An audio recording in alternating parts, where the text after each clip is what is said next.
Hello, and welcome to Golden Truths, an Umineko podcast, a podcast about Umineko, where we will discuss Ryukishi 07's visual novel, Umineko no Naku Koroni. I am Jennifer Booher, your host and witch of communication, joined by my regular cast of Annabelle Barsky.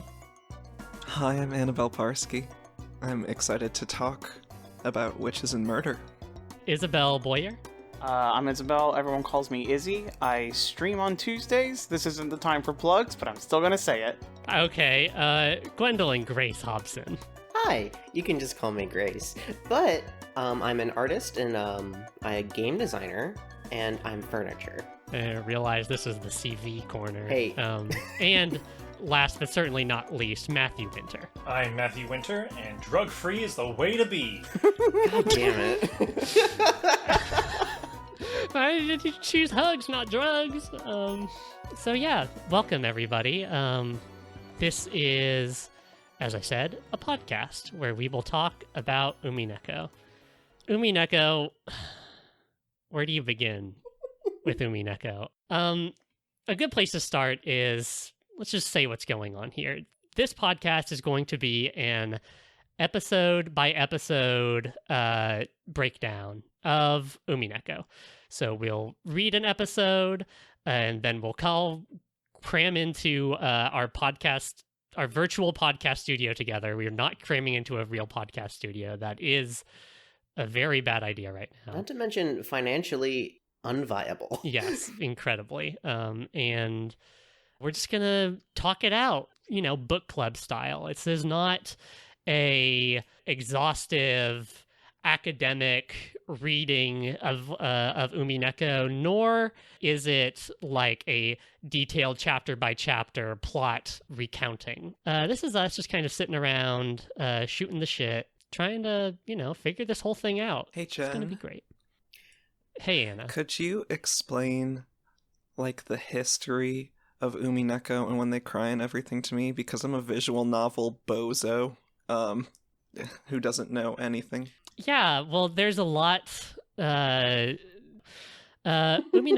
is a visual novel created by 7th Expansion, a doujin circle headed up, or at least the kind of primary figurehead member, is one Ryukishi 07, who previously wrote Higurashi no Naku Koroni, which you may know. That more, I'm going to start over. Hey, Jen, what's a doujin circle? Yeah, tell us more about the doujin circles, Jen. Doujin circle? You fucking plebeians don't know about a doujin circle. Jen, what the fuck? So you put your crystals in the middle, and you all stand around the outside. No. Mm-hmm. And then you reach... God.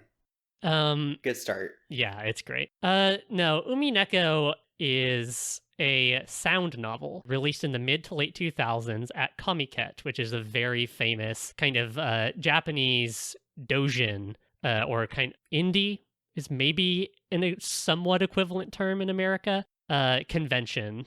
It was released by 7th Expansion and written and drawn by Ryukishi 07. It is the third release in the When They Cry series, released after their probably more popular, and certainly in the States, I think, by virtue of it having a worthwhile anime, Higurashi and Higurashi Kai. Higurashi is kind of a separate thing from Umineko. Umineko is not necessarily within the canon of Higurashi. It's mostly separate, but there are some references and some things that there will be spoilers for Higurashi through this podcast. More or less full spoilers for Higurashi. Now, I have a question. For people listening, would you recommend that they play along with us and finish up episode 1 before they listen? Oh, yeah, absolutely. I mean, this is not... We will be talking about all of episode 1 in here. This is... If you are halfway through episode 1, do not listen to this podcast. Because we've solved the murder. Because we've solved it, and we're going to reveal everything to you right now. Or not, if you don't give a fuck. Well, that's the other thing, is that there are a lot of people out there who I think will never read these because they are a fairly significant time investment. You know, these are full book length visual novels, and there are 8 of them. You know, if you're interested, this is one way to do it. It'll probably be better than the anime, but what isn't better than the Umineko anime? But I wanted to ask everyone, before we, get down and dirty here, what's everyone's experience with visual novels, mystery stories, mystery novels, mystery games, or even the When They Cry series and Umineko specifically? I just want to see what everyone's background is. I guess I'll start. I love Umineko. I read it, most of it as a teenager, and fell off in college around the middle of episode 6, and then came back to it last year because of the pandemic. Maybe the pandemic's over when you're listening to this. I wish I lived where you do, when you do. But I started reading Umineko again and kind of fell back in love with it in a way I totally did not expect to, and then proceeded to speak it like the gospel to everyone I could find, including the entire cast of this podcast. What's everyone else doing? Anna, let's start with you since you're Hi, I'm Anna. first.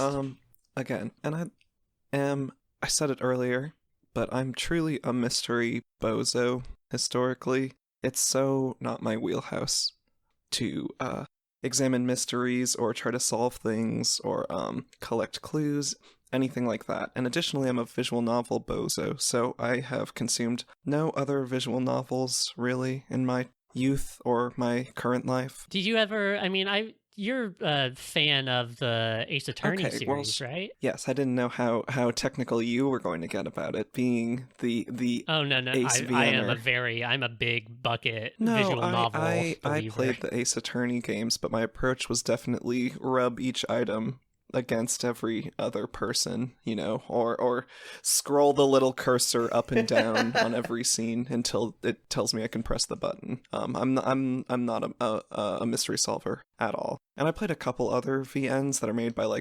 American-based indie developers, in the last 5 years or so, small-time stuff. But definitely nothing on the scale of content or story or mystery specifically as Umineko. And so reading through it was definitely a very new experience in terms of experiencing the flow of things and the way the content is delivered, which I assume we can talk about later. But also it was sort of exciting for me that the central question of this, which we'll get into a little bit and we haven't really mentioned yet, is sort of magic versus, real life, hardcore noir mystery stuff. And so for me, that was a really interesting tension to play with. Because for me, I'm really bad at collecting clues and analyzing things in a logical, mysterious way. So for me, I was like, as it fits within the narrative, which again we'll get into, I was like, wow, that really is just a bunch of wild magical murders with these really interesting characters. And then I come to Jen at the end of it and she's like, what do you think about the mystery? And I'm like, what mystery? That was truly getting that message was just in some ways, I am the dungeon master of this group, and seeing Anna just come to me sight unseen and being like, "Oh, it's Beatrice," was just truly such a delight for me. And I stand by it on principle. Though now having, looked back through the first book, the first episode, and some other episodes, but I'm definitely looking at it more from that mystery angle. So I am approaching it from there, but my chops are not up to scratch. So I'm mostly just along for the ride of sort of the interpersonal dramas, is what I am in it for. I think it's so good to have different people on, the way the game might put it is different sides, someone who is just here to say, no, it's Beatrice. What do you... Mystery my ass. It's Beatrice. I think is very fun. Izzy, what about you? I know you also... Okay. I feel like this will be maybe a refrain through all of these, but you've also played Ace Attorney. I just want to ask a question real quick before I get to that. Why did you say that Anna goes first because alphabetical, but then I'm second? Because your last name is first. Oh. I don't know... Oh, That's how I introduced you last too. name alphabetical. I didn't realize. Okay, now it's my turn. Every day of my fucking life as Matthew Winter. You got a real fucking Sherlock's in this call. I love visual novels. I have of course, played every Ace Attorney game that had an official release in the States. It's hard for me to think of ones. Like, I am blanking. My brain blanks when I'm asked to think of them. Have you heard of Katawa Shoujo? I have. I don't really feel like talking about it. Yeah. That's a pretty popular touchstone, I think, especially among kind of this group specifically. Our particular internet upbringing. I love mysteries, though. Like, I'm a real puzzle game kind of girl, you know? Like, my favorite games are usually indie puzzle games, and I love trying to solve mysteries. Like, one of my favorite games of all time, Return to the Obra Dinn, is just one big self-contained, like, mystery puzzle that you have to solve. Like, a lot of the problem I have with games like Ace Attorney is like what Anna said. Like, you can get by just by rubbing everything in everyone's face, and that's fine. Like, but I like being given the onus to I have to solve what's going on in order to reasonably finish the game, and that's kind of what the Obra Dinn is about, and also exploration and stuff. Like, I like mysteries. I don't read a lot of mystery novels because I don't have the attention span. But yeah, totally. Well, to what your point, what you were saying about Ace Attorney, that is technically also true for Obra Dinn too, isn't it? Because in Obra Dinn, I guess we should say, there's this boat full of dead people, and it washes up on shore, and then you have to go and figure out who each person is, how they died, and who killed them. And because of the mechanical nature of the game, that it is like a drop-down menu for all of that stuff, more or less, you could also brute force Obra Dinn. It would take a fucking long time. You could theoretically brute force it, but like in Ace Attorney, for the most part, everything that you have options to will be useful.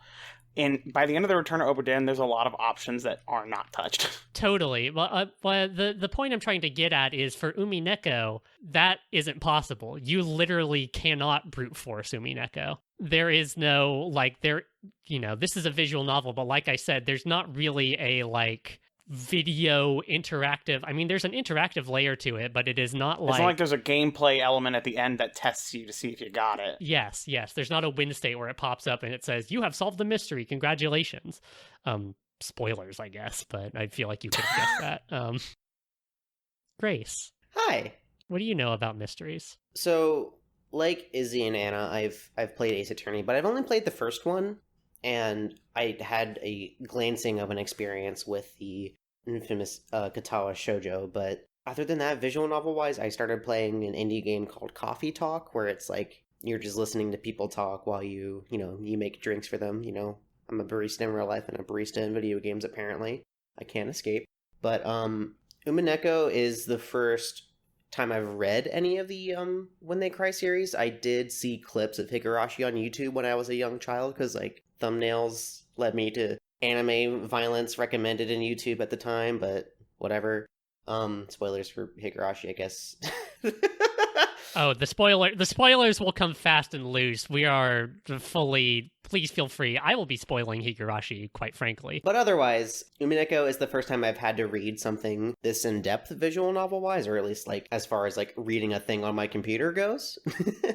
And it's made me think, I've actually had quite a lot of fun with this first episode, thinking, okay, here's how this could happen.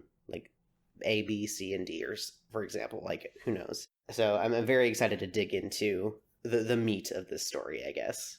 Yeah, I said that this is not a theory crafting podcast, but the theory crafting is very explicitly a point of When They Cry, and it's so fun. It just started happening organically. There's so much meat. There's so much meat on these bones. Matt, what about you? Yeah, you're looking at a guy who watched Blue's Clues every night for years. Okay, well, if you want to trace it all the way back to conception. No, I'm not even joking. That show legitimately inspired a love for me for figuring things out, looking at the clues, how they can fit together, and thinking just very critically about how things work. I ended up watching shows like Monk and stuff after that, even shows that aren't very good, like Law & Order shows I started watching a lot of, just because I like to see the mystery and the way people put pieces together and the tropes that show up and everything. Something that I'm positive that the person who wrote this story, was thinking about every second is, how am I going to play with this trope? How can I mess with them?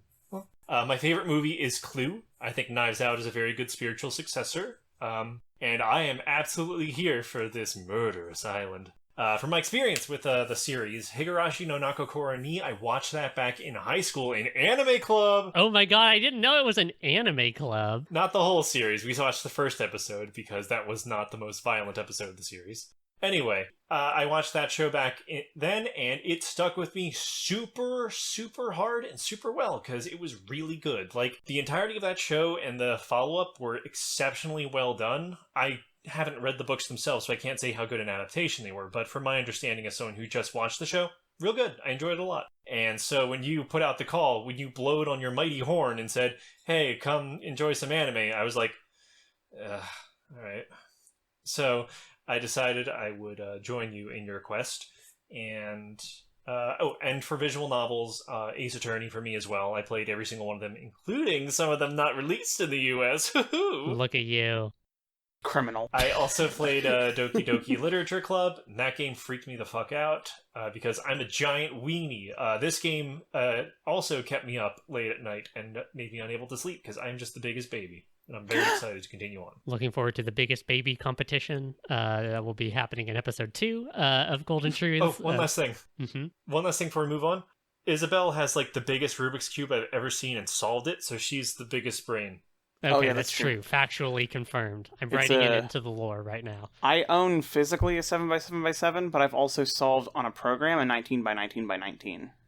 What in the fuck are you talking about? That's nonsense.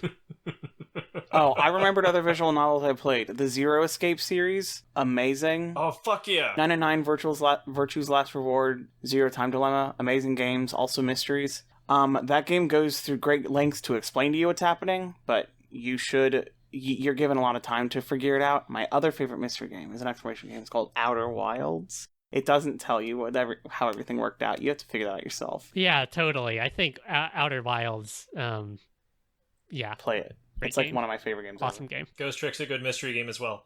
Anyway, let's Yeah, go. oh yeah, Ghost Trick also So a good. visual. It's like an adventure game. Okay.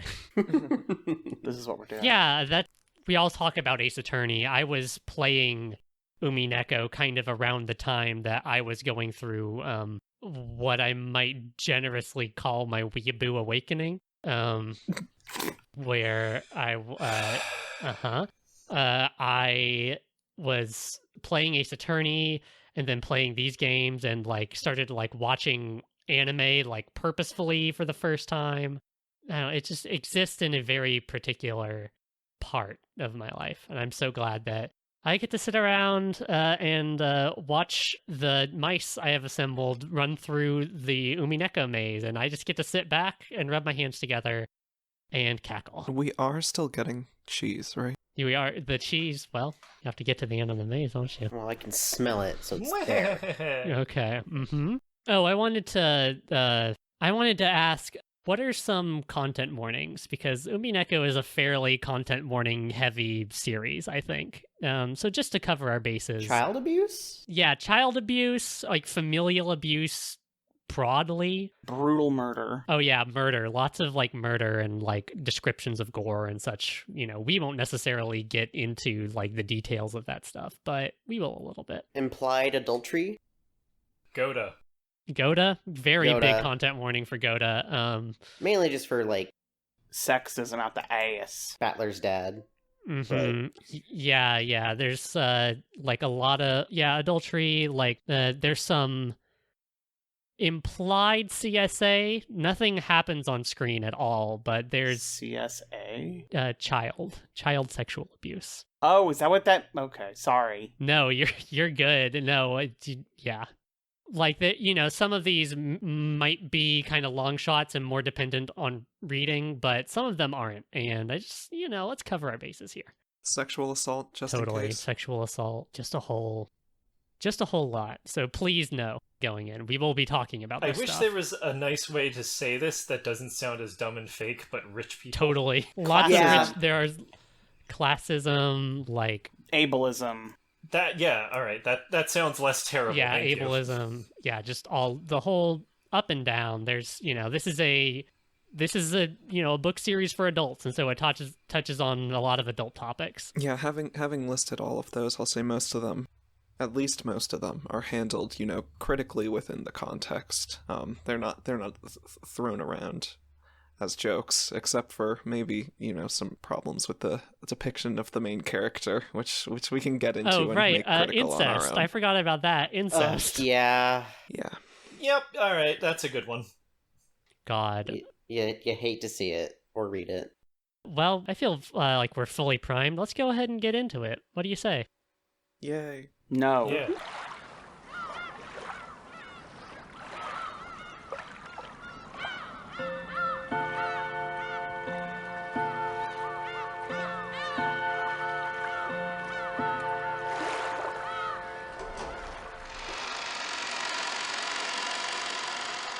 Legend of the Golden Witch, the first episode of Umineko no Nakokoro ni, was originally released on August 17th, 2007 at Comiket 72, and was released officially worldwide on July 8, 2016, as a part of the larger Umineko When They Cry question arcs release on Steam. Wait, it really wasn't released until 2016? Well, in English or whatever? But Chen, I thought officially? you played it as a teenager. Well, ha ha ha. Listen here, children. There was a fan translation by a group called The Witch Hunt that started... Mhm. That rules. I don't know when it started. I was reading Umineko around the time that the anime started airing, because I remember watching the anime as it was airing, I think in full. So there were fan translations before then. I did not bother to track down when those specifically came out, but know that it was possible to read Umineko as far back as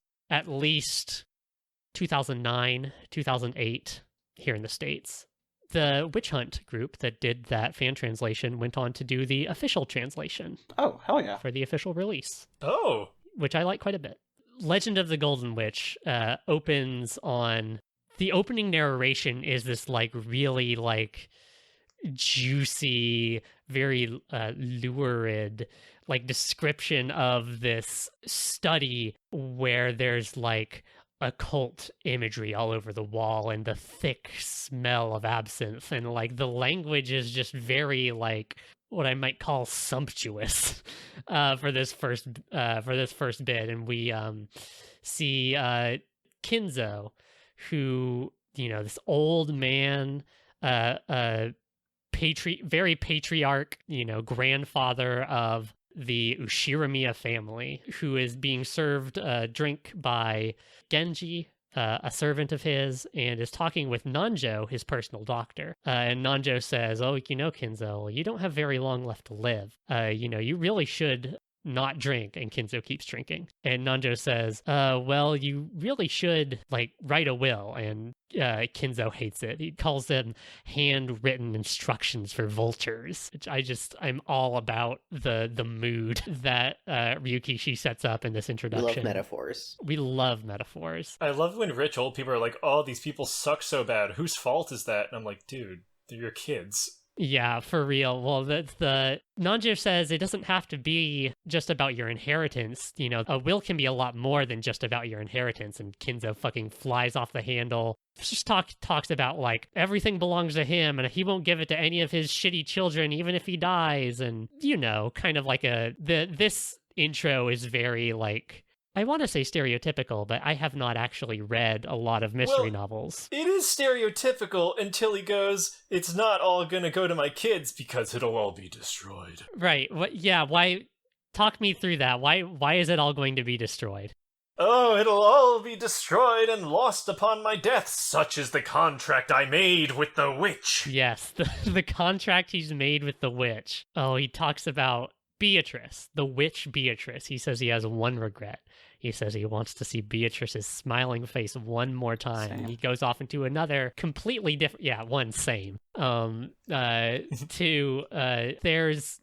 The way the book talks about it is it's like this other person overtakes him. There are two people inside of Kinzo, and as if an evil spirit had possessed him.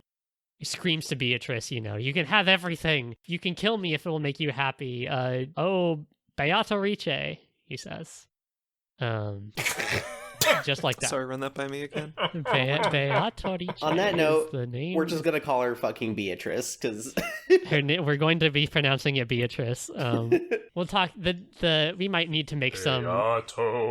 Beatrice. Yes. We might need to make some collective decisions about how we pronounce some of these names. But then we hard cut into the intro video, and there's text flying all around, and this like crazy chanting happening, and it's the blood splattering on a picture of Beatrice. It's fucking awesome. I love this intro video so much. I love the intro song so much. It's awesome.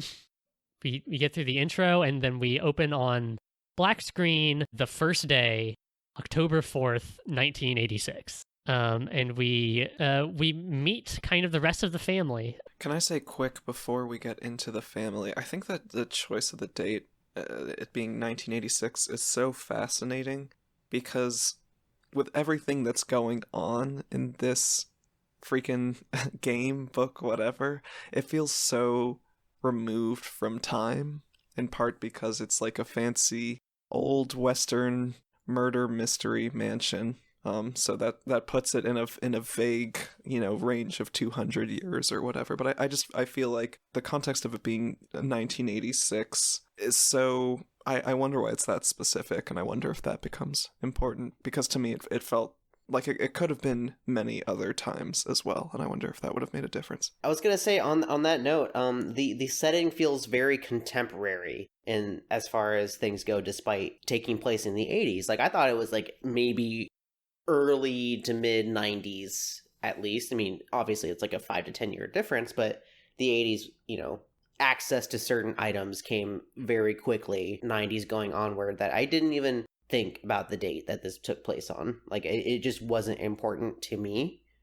But it's a very interesting thing that Anna brought up, and now I have to think about it real hard. I think there are a few reasons it might be set in 86. One would just be like from a practical perspective, with The cell phone problem. Exactly, the cell phone problem. If people have cell phones, why don't they just call? And you could like write some stuff around like, oh, there's no service, like blah blah blah. But I think like just the technology problem, communication problem, the cell phone problem is a pretty big thing. Two, I think that it's important that it's set in 86 for some like kind of specific economic reasons that we again we'll get to later. I think Anna, you were already alluding to that. Yeah, that's true. And third is that Ryukishi07, I do not know his exact age off the top of my head, but I would wager probably a kid of the 80s. Higurashi, of course, his previous works, was set in 1983. So it may just be a time period that holds a kind of particular significance to him. Ding ding, I have news to deliver. Ryukishi07 is 47 years old. Jesus, shut up. I'm dead serious. 47 years old. November 19th, 1973. Happy birthday. He would have been a teenager.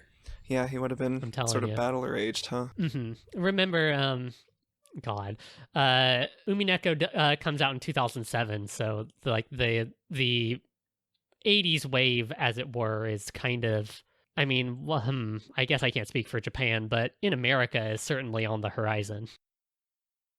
So there may be a little bit of that too.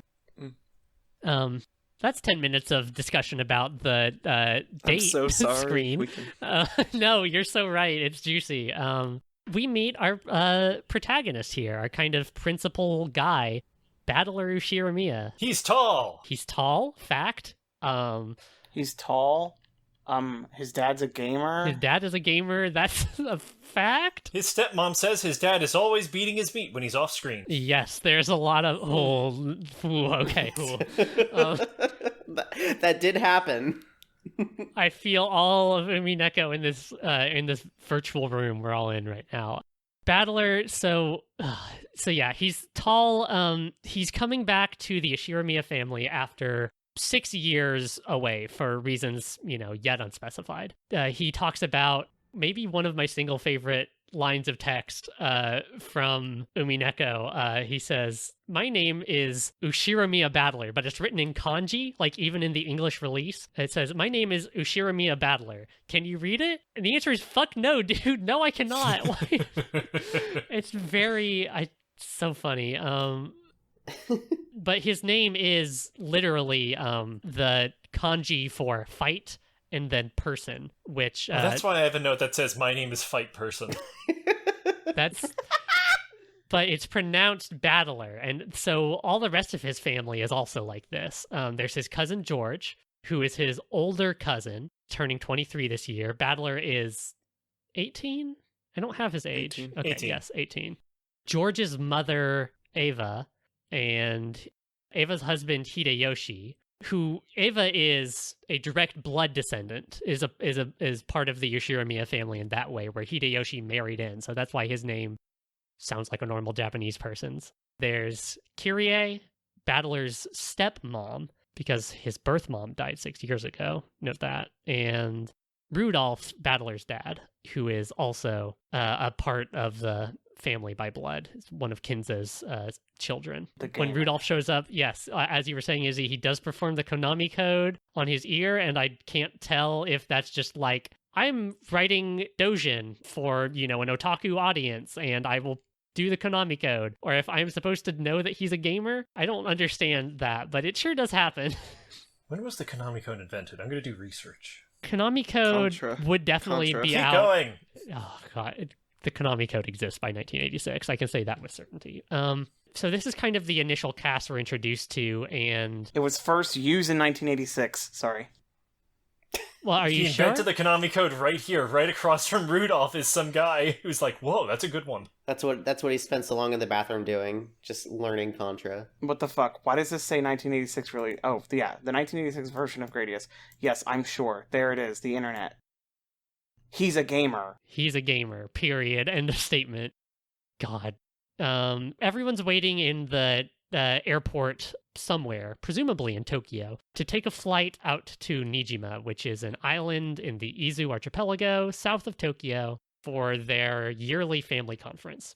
A lot of kind of family dynamics are sort of set up here. There's Battler and his cousin George, who are... They're like brothers. Yeah, They're like brothers. Well, I mean, Battler spends the whole time calling George Aniki, so... It's true, yes. Lots of Anikis and Chans and Sans in this translation, which, as a weeaboo, I appreciate because I get it.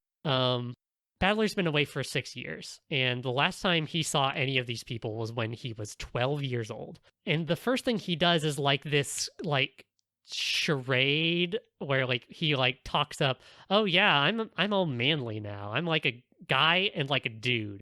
What's better than that? What's better than that? And Hideyoshi nudges in and says, a man's gotta lift himself up by his bootstraps. You're really, you're growing up so fast. Har har har. And that's kind of the person Hideyoshi is. I do want to take a second to talk about Hideyoshi, because Battler's just so this guy is real cool. He pretends to be from Kansai, but he's really from Kanto, which from my approximation means he pretends to sound like he's from Brooklyn, but he's not. He's from Pokemon Land. Battler notes that Hideyoshi, George's dad, is this businessman in, I think we kind of learned through implication, somewhere kind of in the food service industry, he's a middleman somewhere. He's Colonel Sanders. He's not quite, he's the guy who sells the napkins to Colonel Sanders. And he's figured out or at least that's the vibe I got off of him. I believe it's a chain of restaurants, and then he was the head of it. Mm-hmm. KFC. But yeah, he has a Kansai dialect, but it's affected. And Battler says he knows that Hideyoshi will drop it when he's around people who actually have a Kansai accent. It's this weird, already we are getting these weird affectations and presentational selves that people curate for specific situations. It's very funny. Ava, tacking onto the gender stuff from earlier, Ava says, oh, well, Battler, you're so handsome. You must get all kinds of ladies.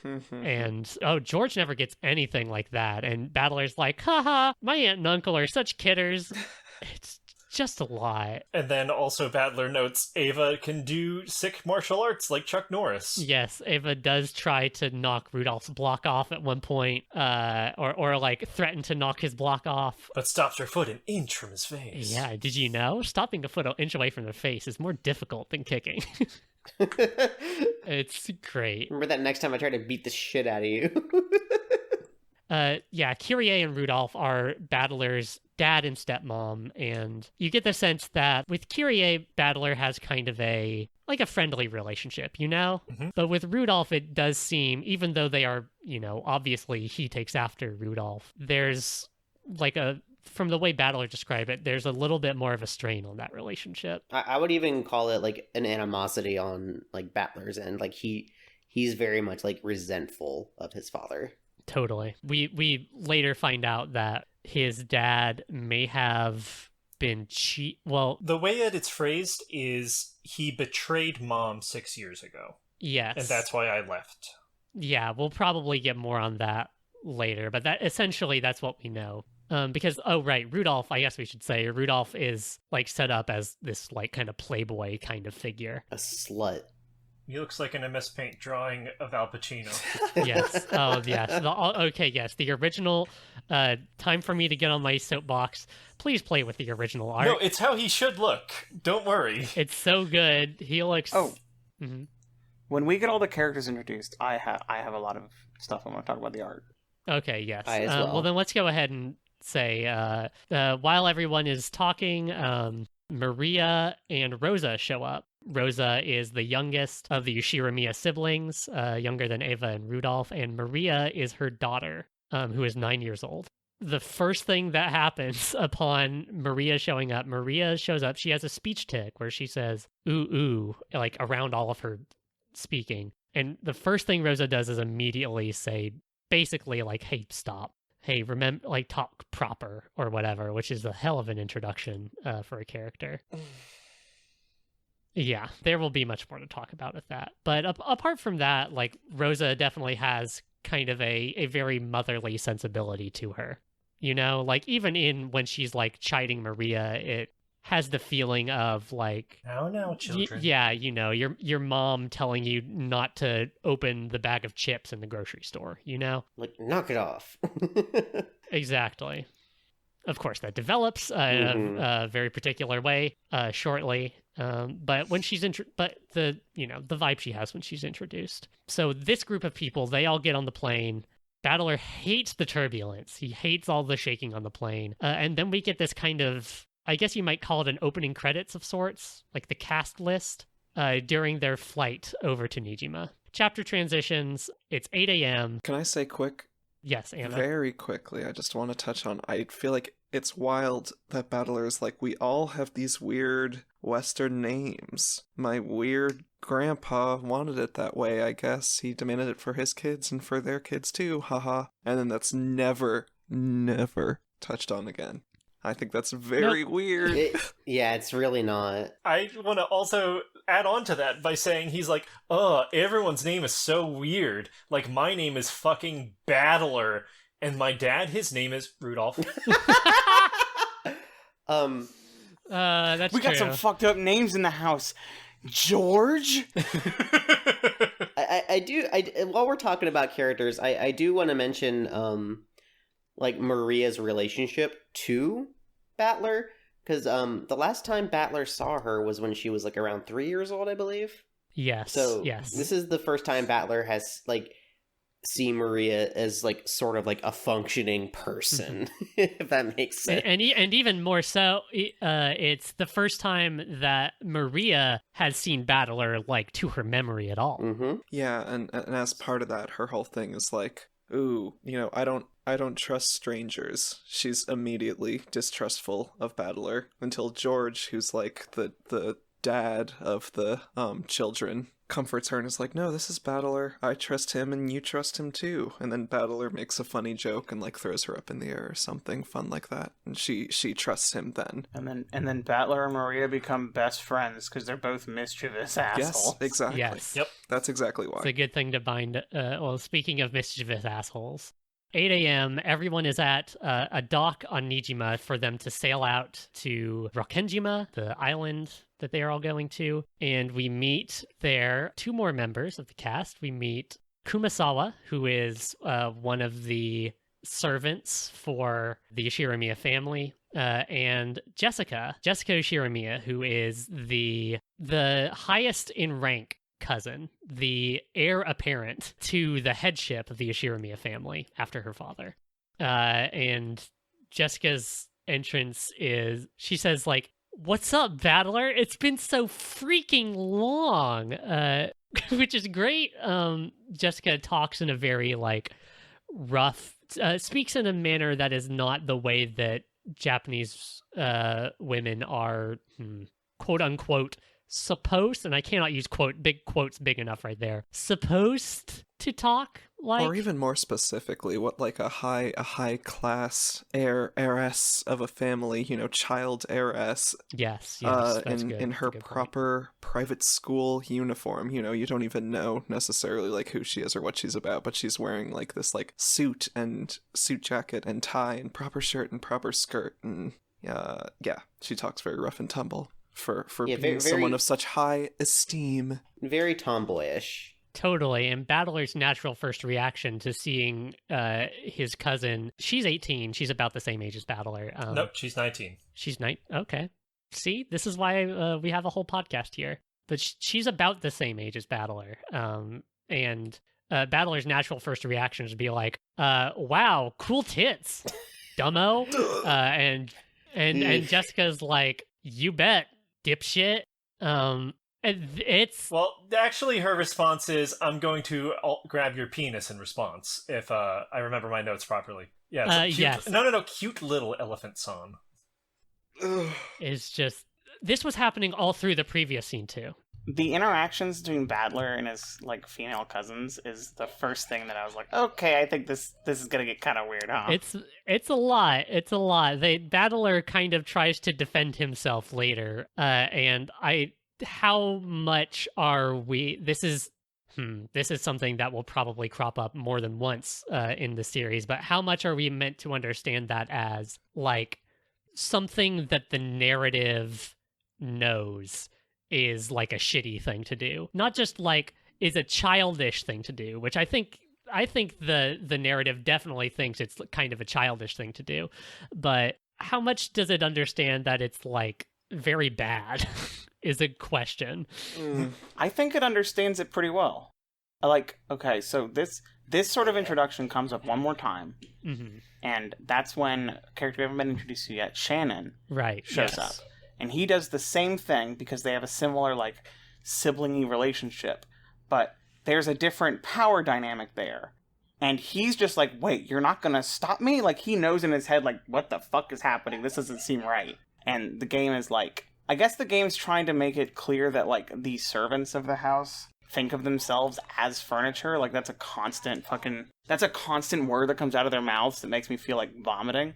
It just feels like a little quirk they gave him to show up his, like, chauvinism and sexism, but also, like, to really, in a weird, gross situation, show off the intensity of that mindset. And while we're on the topic, it might be, like, a sort of way to, like, create a parallel between, like, Battler and his father. Yeah. This, like, totally weird idealization absolutely of, like, ugh. One more note I want to make right here is that this kind of talk, not quite like the very direct, like, teen dumbass version of it, but this kind of talk was happening in the last scene. There was a lot of, like, sexual, not even undertones, but, like, this family, it's not just something like that these cousins are doing because they're stupid. That is why it's happening, but also it's because I think in this family, like, sex is, I don't know how to put it, but it's normalized. Yeah, like, this kind of behavior is normalized and expected, and it's just like, it's part of this happens with families, not necessarily with, like, this kind of talk, but I think this happens with a lot of families, like, the things that just get woven into the fabric of your relationships with these people that you stop thinking about, and then someone else might come in and be like, hey, what are you guys talking about?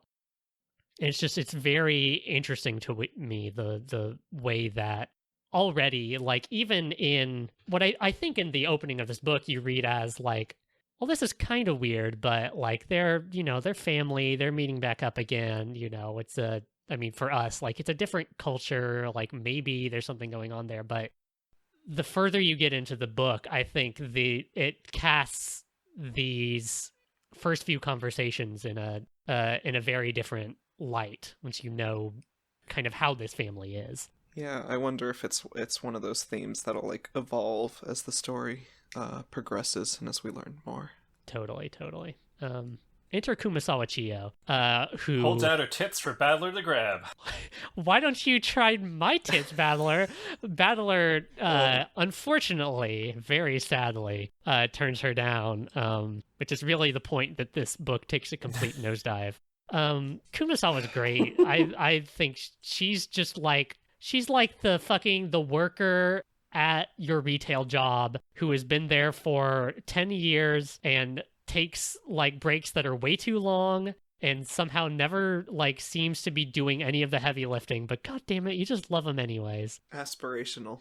I know, she's totally the lady who's seen it all and like knows how to interface with the family, which I think is such an important thing for the servants that we'll see later.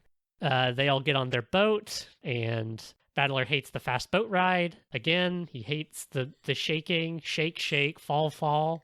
Maria loves it. Yeah, everyone makes fun of him for it. So they ride up towards Rokkenjima, which is a small island that is privately owned by Kinzo. It's not leased from the government. He owns that land. It's mostly forest except for the mansion, about 10 kilometers across, they say. And as they're riding up, they get Battler notices something that nobody else does. There's supposed to be this shrine on a little outcropping of rock near the dock there, but it's gone. And Jessica says, "Oh yeah, I think it disappeared sometime last summer."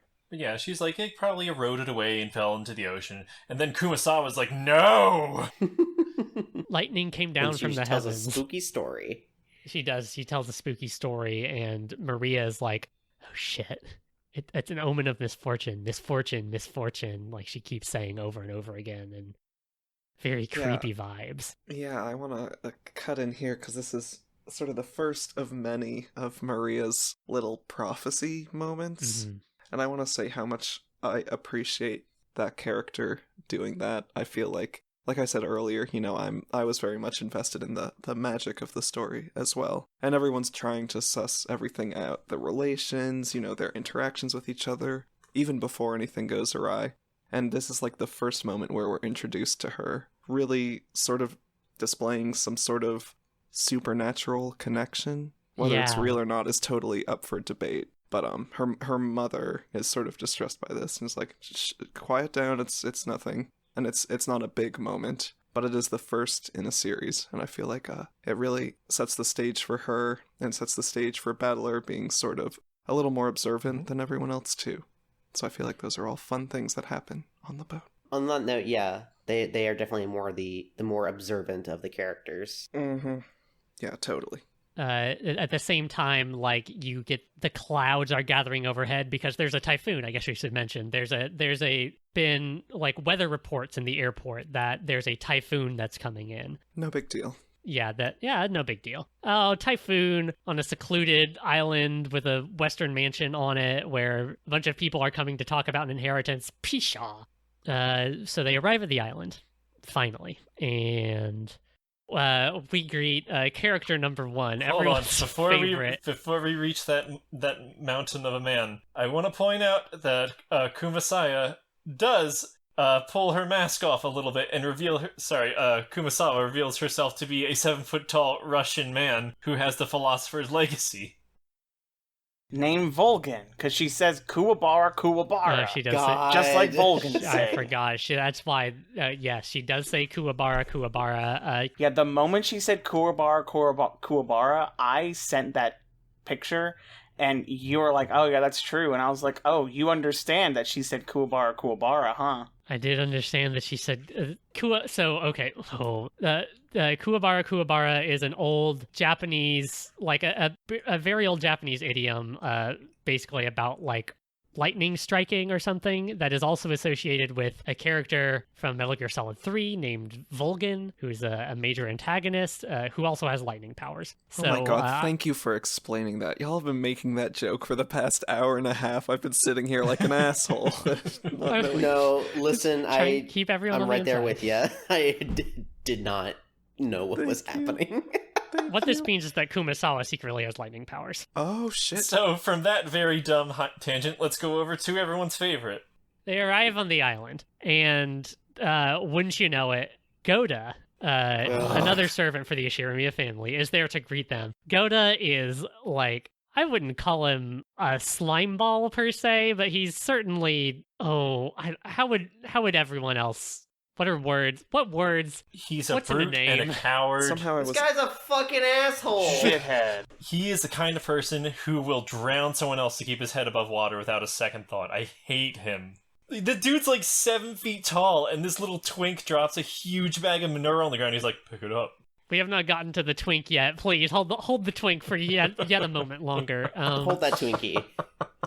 I mean, it definitely... So in the context of, like, the opening scene of this is 3 old rich dudes in a room of their mansion, and one of them's a servant or whatever, and one is a personal doctor, aka a more different servant. I definitely got the feeling meeting Goda that, like, this was like the Igor character, sort of, in the sense of really? like I this was just the vibe I got. So you asked for the vibe. It's like this is the giant muscle man who smiles gently at everyone and gives off an air of He's the dread patsy.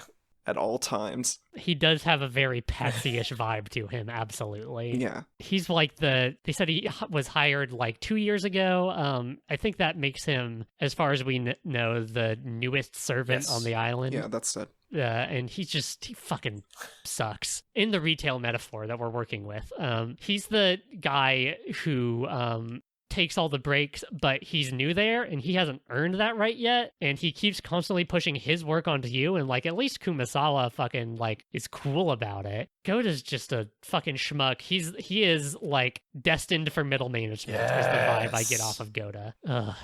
He sucks. So he shows up, he takes everyone up from the docks. Oh, they noticed, because it's the title, Battler notices that the seagulls, which are usually crying when they get to Rokkenjima for their conference, are not. And he's like, where are the seagulls? And they're like, oh, they're probably hiding from the storm. And they're like, damn, I really wanted to hear those seagulls, which comes back later, as all things do. And so they go up to the rose garden, which is like immaculately maintained. Or is it? You know, very rich people vibes. Or is it? Because Maria finds one little rose, and she wants to, she feels bad about it. So George, summoning every bit of dad in him, ties a used candy wrapper around it so they can come back and look for it later and, water it or something. So I actually had something I wanted to bring up here, if that's all right.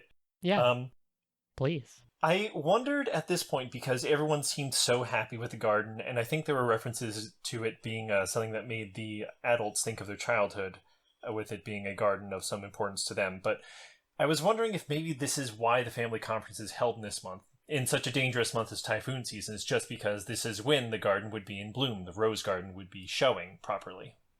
And that's just a thought that I have. Maybe. That's a good idea, Yeah, in this book at least, I don't think we get any knowledge about why it's held in October. I think it's just kind of assumed, well, that's when it happens. I wonder why it happens in October. Battler even questions it at one point. He's like, this sucks. That's true. And so they go up, and we are introduced to everyone's favorite cisgender man, Canon. It's canon. It's simply Canon. Canon is a young boy who is also a fairly recent hire. I don't remember. Was it 3 years? Yeah, 3 years ago he started working here. Sooner than late, more experience than fucking Goda. Yes, exactly. Goda is literally the most junior person on the staff here. But he used to work at the Target down the street, so he's got a big head about it. And also literally his head is large. That's literally him. Oh, that's literally Goda. Well, I was the shift lead at a Walmart, so let me tell you a thing about business. God.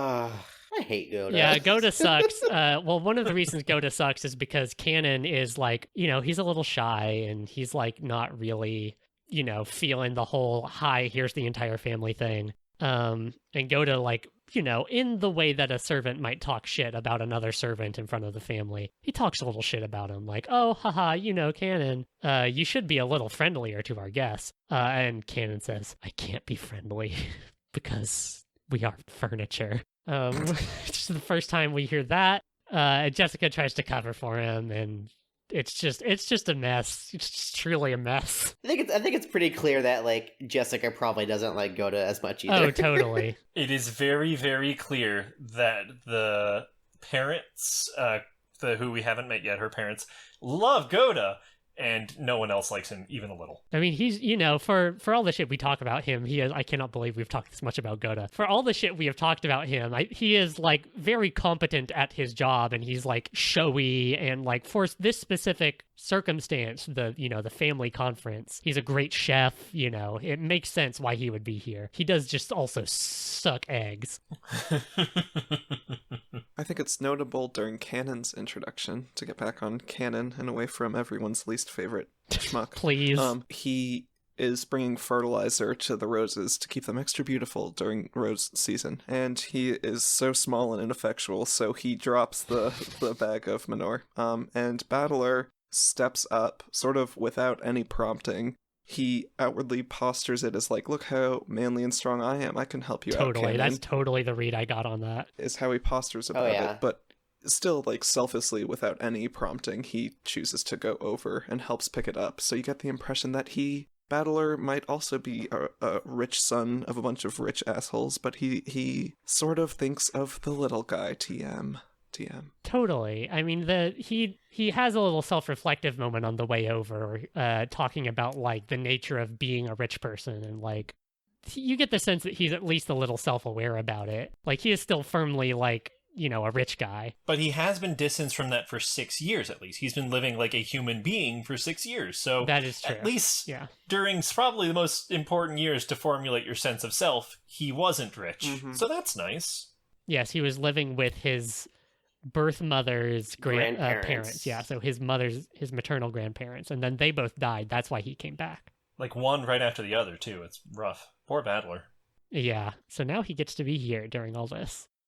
We do get this little perspective shift, which it feels important to note because Battler, almost everything in this book is through Battler's eyes, and except for a few scenes here and there, which are actually from a third-person narrator. Like, first there was the prologue scene with Kinzo in his study, and then there's this scene right now where Canon kind of watches the family walk away, and he's like, damn, Battler's real fucking strong, and I'm just this 16-year-old kid. Oh, woe is me. I guess if we're gonna like look into it like from a literary perspective, Battler is very literally like an insert for the reader, because he while he is being reacquainted with these characters, we are being acquainted with them for the first time. So there's a sense of like we should probably get to like be introduced to them through the eyes of a person who doesn't know them as much anymore. Like I think that's really interesting. Goda shuffles everyone into the guest house, which was built a couple years back. It's not the main mansion, but it's where everyone's been staying for the last 2 years. I also have a note here that says Grandpa beat his kids with a wooden sword. I'm not sure when that comes up, but it comes up around here. Oh, yeah, I have that note too. I think Jessica talks about it. Yeah, it's when Jessica is complaining about George being kind of the favorite child. She complains about, getting spanked with a wooden sword. Yeah, it's this family. I mean, oh yeah. Sadly, I can't speak for the wooden sword, but like probably not too far out of the norm for just a Japanese family in the 1980s. I mean, I just think families in general in the 1980s. Totally. When I think about like what my parents went through. Oh, absolutely, yeah. Corporal punishment is just kind of a fact of life. They're all in the guest house. The cousins stay in the guest house, I think, while the adults go over to the mansion to do adult stuff. And we cut over to the mansion to see Natsui and Kraus, who are Jessica's mom and dad, kind of hosting all the rest of the adults while waiting to see if Kinzo's going to come down from his study, which he has not. for quite some time. I do want to, like, this is sort of like the part where we start to see, like, a lot of tension between, like, the siblings of Kinzo's kids, essentially. Like, they have these very weird dynamics with each other that, like, I don't think normal siblings should have. Like, how do you mean? Like, they tend to, like, watch their guard around Kraus specifically. It's mentioned that he was very much, like, the big bully brother, because he is the oldest. So he had this weird power dynamic with Rudolf, Eva, and Rosa. Sorry, I don't remember Rosa very well. But I don't know. She might have, like, the least amount of lines as far as... Well, she is, spoilers, one of the first ones who gets offed. People die. I know. People die in this? What? But no, you're right. I think there is definitely a sense that...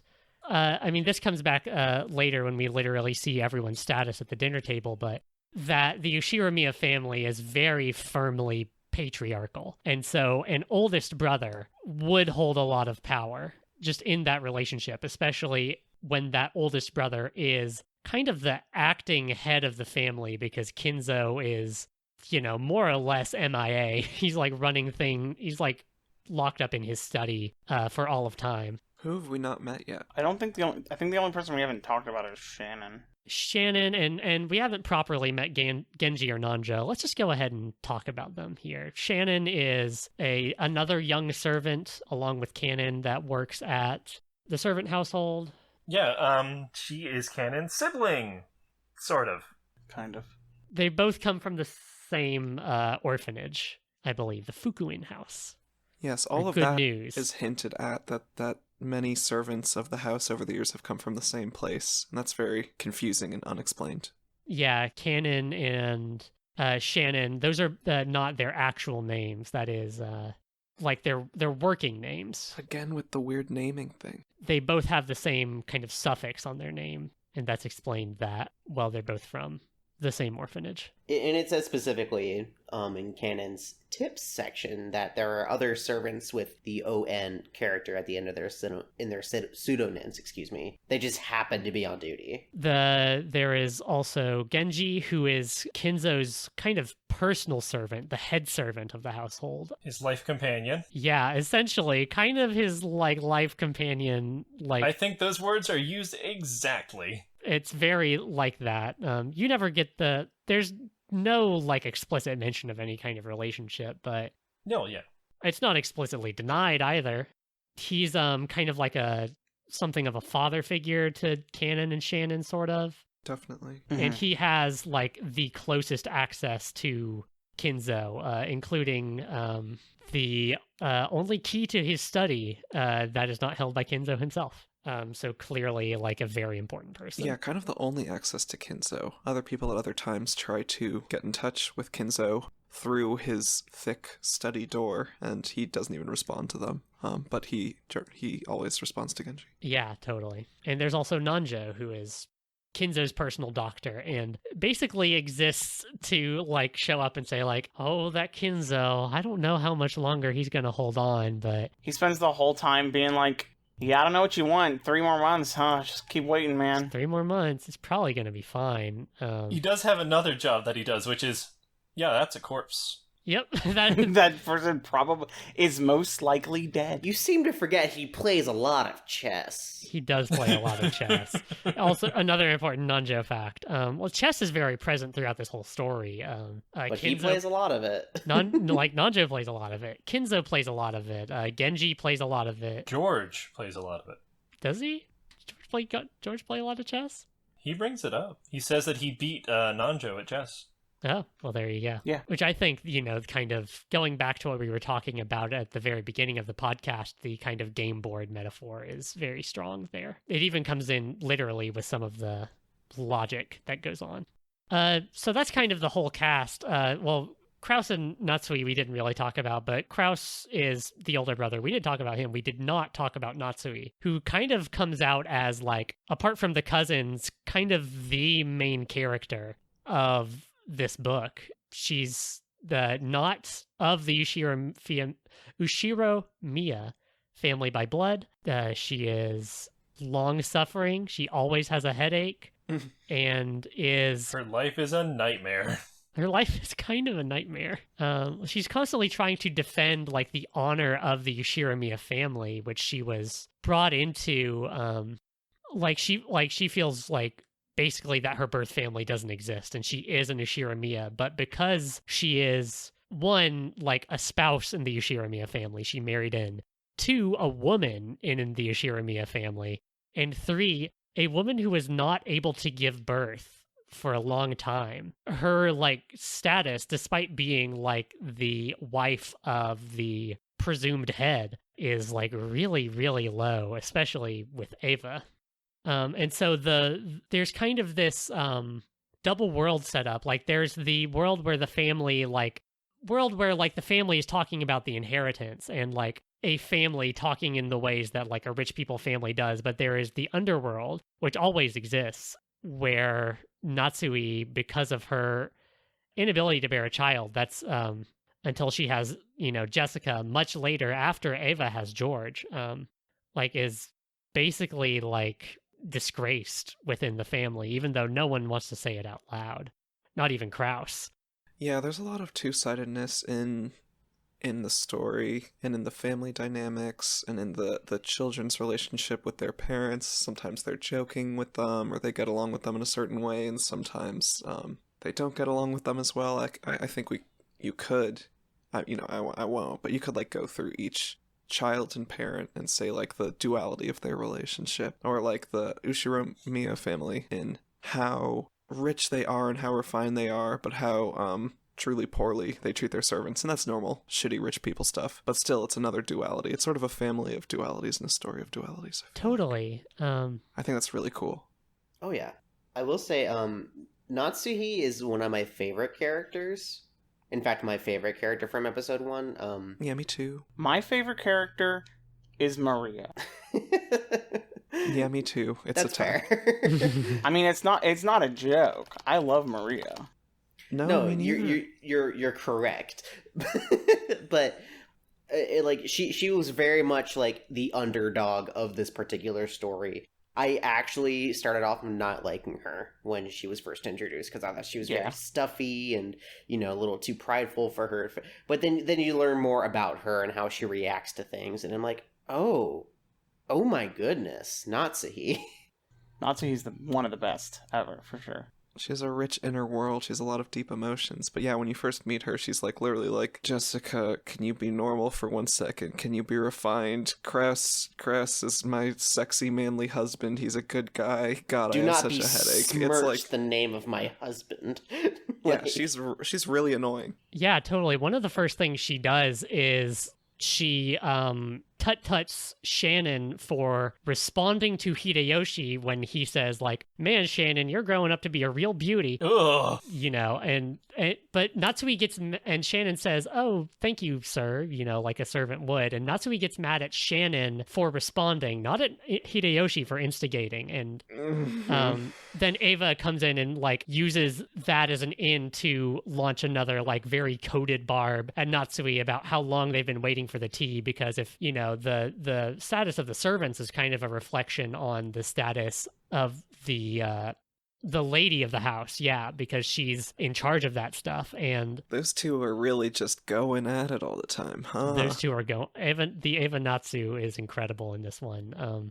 But it's the play, the game that everyone is always playing with each other of using their status against the other and finding one way to get up on everyone else is part of what makes this book, especially this first book, really, really work, because all that stuff is so full and you really get a sense of this interconnectedness or interplay between all the family members and the servants. And that's sort of what initiates the conflict in this book. Well, the conflict before the conflict, I should say. The interpersonal conflict between the characters in this book is launched from those barbs and that like secret double language and those expectations, right? Yeah. Right. Would you like to get into that? Me? Sure. Yeah. This is the point at which, as the kids go out to play with each other, including Shannon, who it should be noted is sort of more friendly with the kids than Canon. Oh, totally. She's sort of she is treated as and also considers herself to be and wants to be like a normal kid, a normal teen, and wants to be included in that way. She's been working at the Shirimiya household for 10 years, and she's 16, I believe. Yes. Yeah, that was a buck wild thing to read. I was just like, she's been working there since she was 6. What the fuck did you have her do? Hey, look, you got to do something with those kids in the orphanage. I wonder. Jesus. I do wonder about Shannon, but she's not distressed at this point. I did not know she was that young. Ugh. Oh yes, well, we will get to it. There's a lot to be said there. But on the topic of the parents, she's out having fun right now. We don't have to worry about her. She gets to be a person for a young 20 minutes. But while they are all out on the beach having fun, the parents get into sort of the meat and potatoes of what they have truly gathered for and what the purpose of these family reunions is. It's not a fun family trip. It's a horrible family trip where the adults get to argue about money and especially the inheritance. And in this instance, it's about like, well, Kinzo's really on his last legs finally. He's really finally going to die. We don't know the status of his will, so we don't know who is inheriting what. Kraus, the oldest of the brothers and the siblings, as we've said, is about to inherit all of this wealth theoretically by default, and all of the siblings want a slice of that pie. They do. Basically, the cousins get together, the siblings all get together to have their financial meeting. And all the 3 younger siblings, Ava, Rudolf, and Rosa, mainly Ava and Rudolf, but Rosa's there too, basically accuse Kraus of embezzling Kinzo's personal fund to fuel his kind of professional projects. He's trying to turn Rokkenjima into a resort. That's what the guest house is. It's meant to be a place for people to stay and enjoy the rose garden and enjoy the sea breeze. Because, circle back around to it, this is taking place in 1986, which is kind of right on the precipice of what would become the bubble economy in Japan, where, money was fucking flowing like water, essentially. Time of good feelings and good prices, and then it popped. But this is like right before it happens. So Kraus has like seen that it's going to happen, but he saw it too soon, and he put all of his investments in too soon, and now all of his investors are looking for that return, but he doesn't have it because the boom hasn't hit yet. And so the siblings all say that Kraus has been funneling funds from Kinzo's personal stash into these investors to make it cool, unless Kraus has found Kinzo's hidden gold. There's hidden gold, y'all. There's gold in that island. In them islands, there's gold. At the same time this is happening, the kids are in front of this giant portrait of Beatrice, of this very refined looking lady who we find out is Beatrice. And there's To interrupt for just a small split second for a dumb note that I have here. Please. Battler of all fucking people goes, oh yeah, that's an elegant name, Beatrice. That name you're okay with, huh, Battler? Not any of the other weird Western names. No.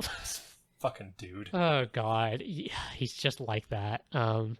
Basically, there is a legend in the family, started by Kinzo himself, that Kinzo made a deal with a witch named Beatrice, and she gave him 10 tons of gold, which is a ridiculous amount of gold. It would be, they estimate it at about 20 billion yen in the story, that would be about $200 million.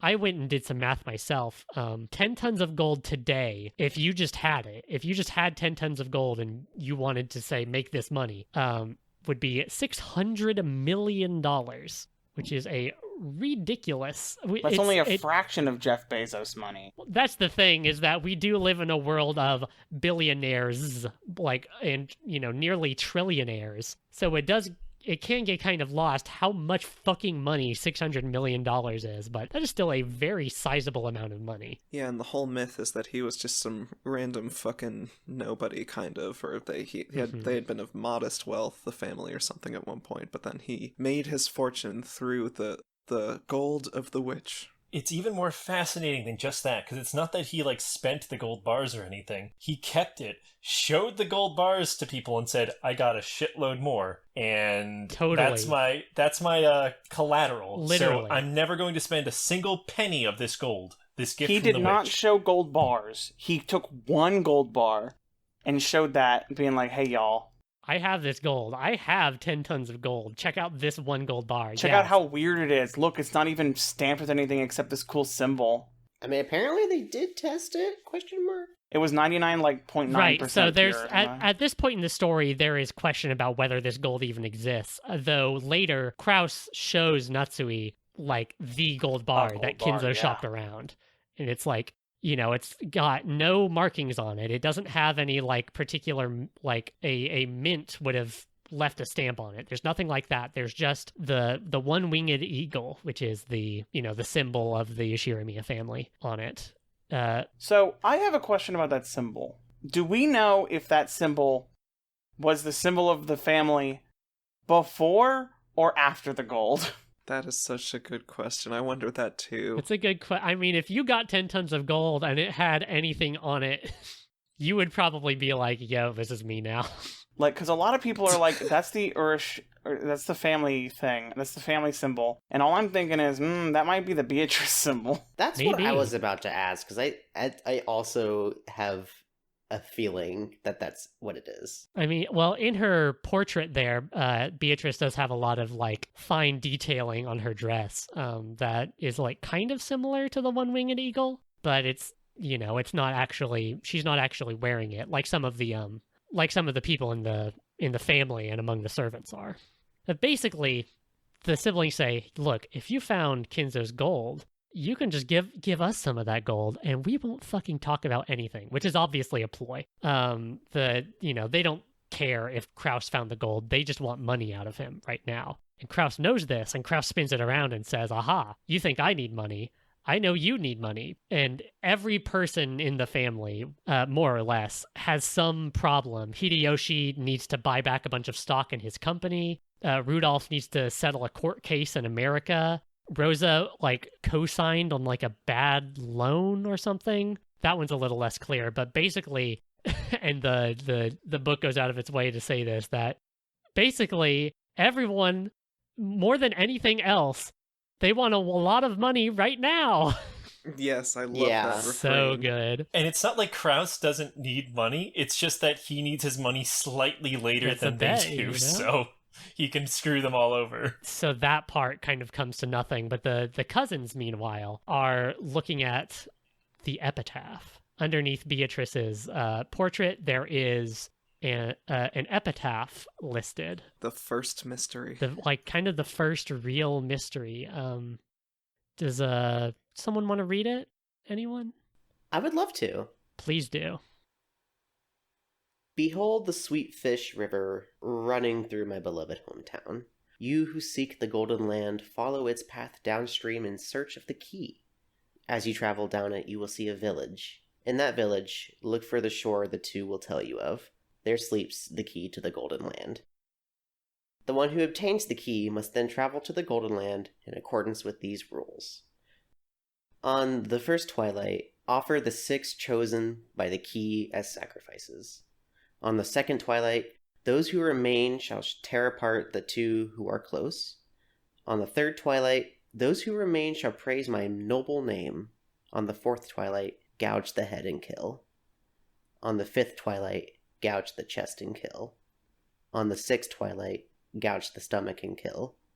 On the seventh twilight, gouge the knee and kill. On the eighth twilight, gouge the leg and kill. On the ninth twilight, the witch shall revive, and none shall be left alive. On the 10th twilight, at journey's end, you shall attain the power of the Golden Land's treasures, once and for the last time. The witch shall praise the wise and bestow 4 treasures. One shall be all the gold from the Golden Land. One shall be the resurrection of all the dead souls. One shall be the resurrection of the love that was lost. One shall be to put the witch to sleep for all time. Sleep peacefully, my beloved witch. Beato Riche. Okay. Who wrote that? Seriously, who freaking wrote that? Is that Kinzo wrote that to Beatrice? Does it predate Kinzo? I want to know. So they do mention this. This went up the same time that the portrait did, which is, it's given a very specific date, which is weird. It said that they both went up in April of 1984. Okay, so this is something... Yeah, 2 years back. Something I noticed. Weirdly, something that's been happening is there are various points where they're like, this happened the year before last. 2 years ago.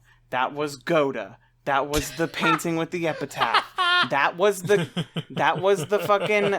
guest house. Like, there's a reason Goda's so large. It's a mecha being piloted by Beatrice. Something happened the year before last that I think is a bit more than just what we see. Because all this stuff happened at once. Like, at first when I got there, I was like, oh, Goda seems like he's a guy who's all about town. Everyone else is like, yeah, he's an actual shithead. Nobody likes him. He's only been here for 2 fucking years. And I'm like, what? So, like, something's up, you know? Totally. I do know. Something is up. So a very fun thing happens at this point in the story where basically the cousins and the siblings all say almost the exact same thing to each other about... I actually wrote down Krause's thing because I enjoyed it so much. His is the dark parallel to what I think George says to the rest of the kids. He says, "Tonight, let us all drink together as we solve the riddle of Beatrice's epitaph and discover the location of Father's hidden gold. If we 4 friendly siblings work together, there's surely no puzzle we can't solve." Ha ha ha ha ha. And they proceed to solve my nothing. God. Literally. It's so good. I want to take a second to just say how much I love this part. In us, like, reviewing all of this, it's easy to be like, this is a really long book. And it's, for the first half of it, it takes a really long time in introducing these really complicated, really annoying, really rich people in just the longest, most flowery text. But during this scene specifically, with the discussion of the epitaph and the siblings arguing about the money and the inheritance, I felt like the writing, like the strength of the writing came through so strongly, because at that part, I did not feel bored at all. I was like so invested in the refrain in the writing of the frickin' they needed money right now. Like, that refrain over and over again was such a beautiful choice. The freaking, that, like, evil supervillain ass sibling plea, like, I just felt like this part was, like, maybe the highlight for me. Even with all the murder and magic to come. Spoiler. No magic. I feel There's like no this witches. was, like, so juicy. And I really appreciated the writing. The only magic is the magic you would find at Disneyland, a place where even an elf can't. Love Disneyland so much. That is true. Tokyo Disneyland, the actual thing he's referencing, was built very recently. Krause uses this to back up his, like, yeah, the shit's gonna pop off here in a few years thing. So yeah, the cousins and Shannon are all down at the beach. They try to work out the epitaph. Like, there's a rumor that the epitaph, I guess we should say, that the epitaph is a riddle of some sort that will lead you to the gold. And people have tried a bunch of times over the years to figure it out, but like, if you take it seems like if you take it purely at face value and you try to find Kinzo's hometown and find the river and find the sea and all that stuff, it doesn't look like it quite works out because they keep hitting a dead end. Down at the beach, we learn about how much Maria loves witches. Shannon tells a ghost story about how, oh no, sometimes people have been said to find butterflies in the mansion, and I heard someone once suffered a grave incident because she was speaking meanly about Beatrice. It was before my time, but oh, and all this stuff. And like, Maria's just eating it all up. She's like, yeah.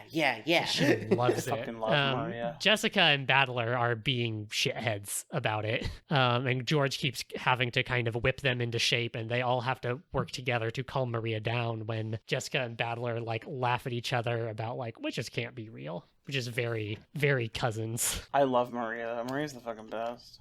Yeah. Maria, the something I want to bring into it is how the game kind of treats Maria. Like, maybe this is just me projecting, but Maria's definitely autistic. Like, me too, girl. Oh, yeah. Me too. Oh, 100%. And I love it. Like, the game, there's, like, the parentage thing, which is, like, they do this with Rosa a lot. It's like, think about how hard it is for her. And I'm just like, come on, shut up. But, like, the way the game treats her, I think, treats her as an equal and another team player. And this is where the art comes in. Because as the characters are being introduced, I would pause it and switch the character models to see the differences between the two, because I was very interested. And something that really struck me is that new art Maria is noticeably shorter than everybody else. The thing about the art that's being used is that the original art is a close-up bust of all of the characters. So it has everyone up in your face, and they're all crowded near each other. But the new art are like these pulled up almost entire body shots. So you can see the clear difference between like the height of Badler and the height of Maria. And I think that diminishes Maria in a way, while the bust style portrays her equally to everyone else. Ooh. And it gives her more agency that way. I think the new art ruins a little bit of that. Because it's like, oh, here's this little girl crying about stuff. But then in the other one, the older art, it's like, hey, look, they're all proportioned similarly. They're all sized differently. You're seeing them all in the same light. And so they're equals. You make a very good point. The proportions are very much like indicative of like the importance on like an equal playing field. I 100% agree. And while we're talking about the art, I'm not a big fan of the new art. No, the new art's I'm just pretty gonna bad. say it outright. Oh man! So it's based off of designs from an Umineko pachinko game. Pachinko game, really? Really, that is absolutely true. Was it by Konami? Well, you know, pachinko. You do know pachinko. Yeah, it's just very bad. Like, people will like kind of talk smack about the old art, which was drawn by Ryukishi himself, as being like kind of amateurish or like looking like it's drawn in MS Paint, which it does. But the new art that is included in the official release is just really wretched to look at, if you ask me. Mm-hmm.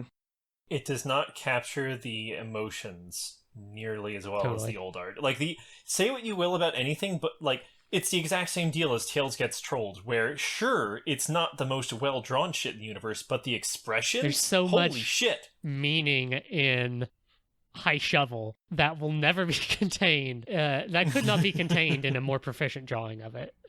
More, like, technically proficient. Let me flex my 4 years of art degree.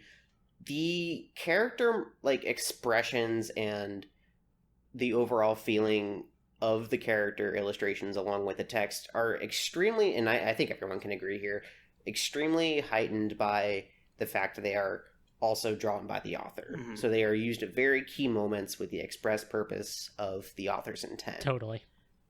Mm-hmm. And, you know, like, the author has Battler's shit-eating grin, like, down to a T. Like I would say, like, the new art of Battler, he just looks like he's about to chew on something. Like... Well, maybe he's... That's actually an excellent point. My wife is an amazing author and everything. She is not an artist by trade or anything, but some days she just gets...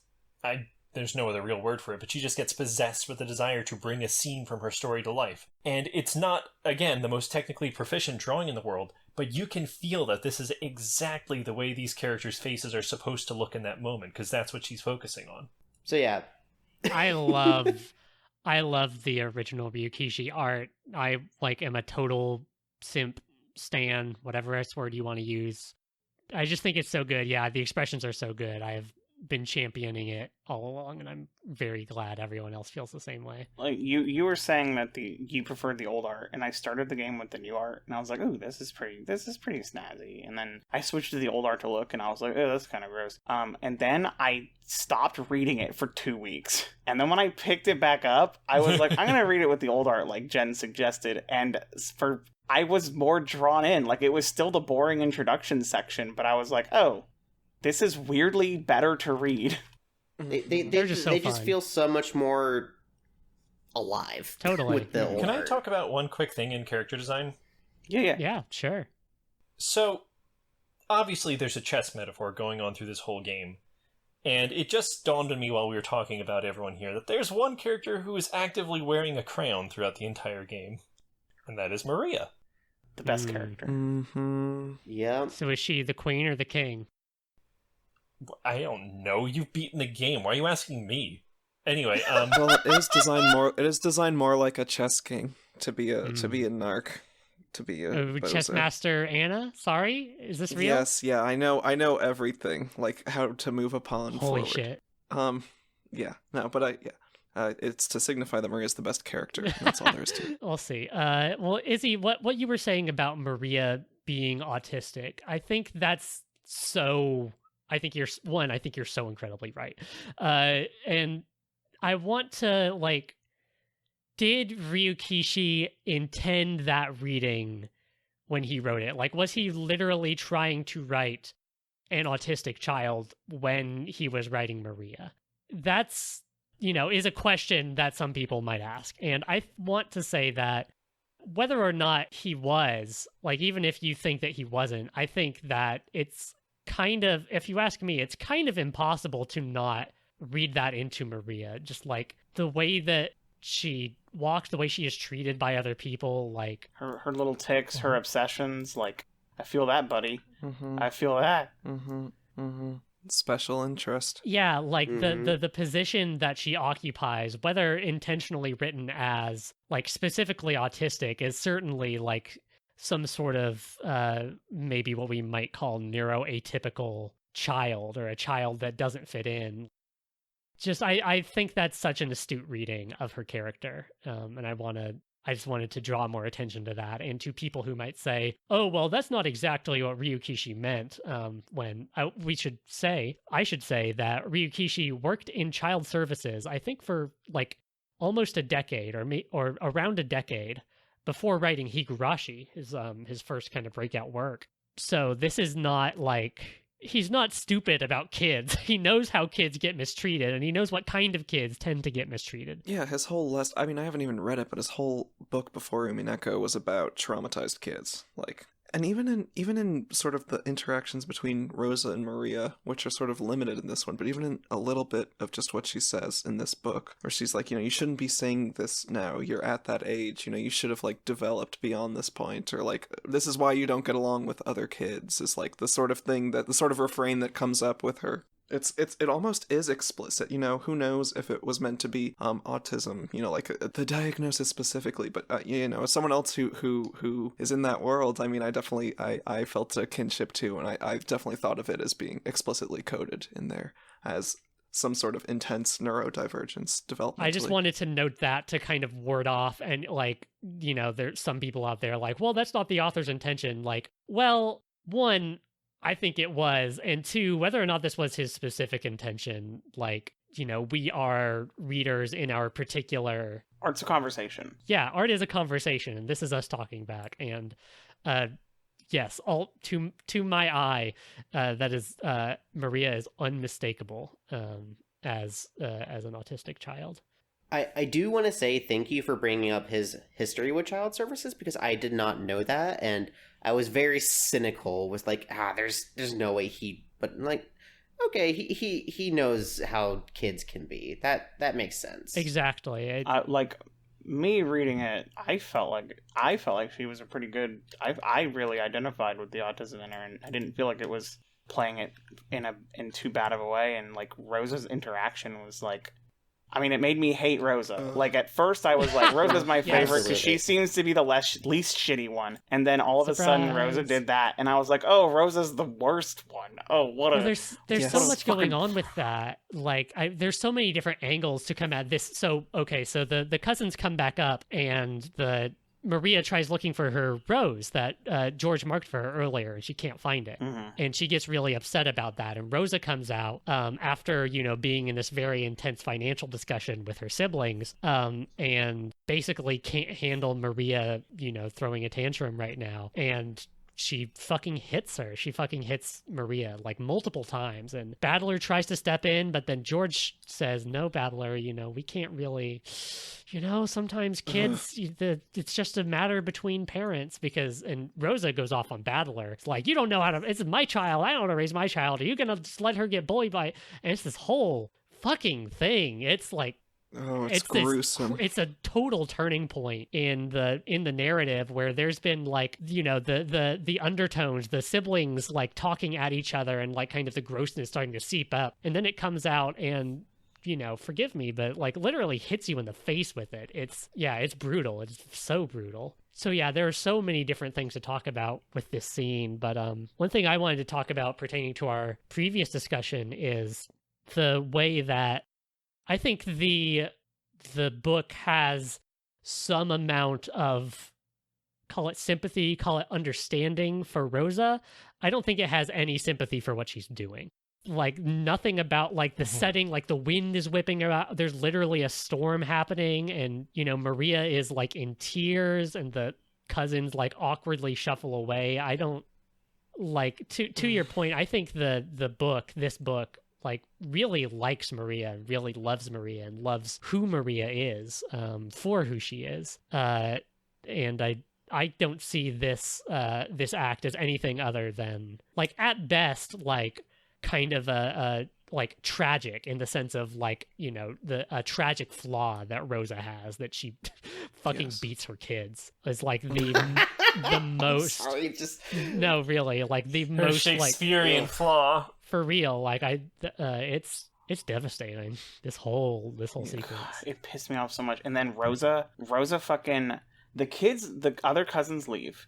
Well, yeah. So the kids leave, and like that's the way this shit gets perpetrated. Is like the young kids are just like, well, we can't really do anything, and what's Rosa gonna do? Just yell at us? And like, and literally like, would any of the other adults stand up with them if they were to take a stand? Like, it's probably not. Totally. It like, you see the way that we've been talking about, like, the weird like kind of sexual talk, like the patriarchal, like all of the abuse that exists inside of the Shiromiya family. You see how it gets perpetrated right here, is when everyone, like when George says, well, there's not much we can do, and they just walk away. Yeah, I want to give a special familial generational trauma shout out to George in this scene.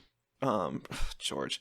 For it sort of shows what he's inherited from his parents too, because Hideyoshi especially, at this point we know, he's all about how you present yourself to sell a product, to be the most palatable thing at any given time. You have your special fake Brooklyn accent when you're around everyone else. You look the lady in the eye and say, "Oh, ma'am, you're looking right beautiful today." Yeah, literally to sell a product, and you turn it off when you need to. Whatever it takes to be palatable and sell a product at whatever cost is his whole thing. Basically, that's literally his whole character. That and he's a wife guy.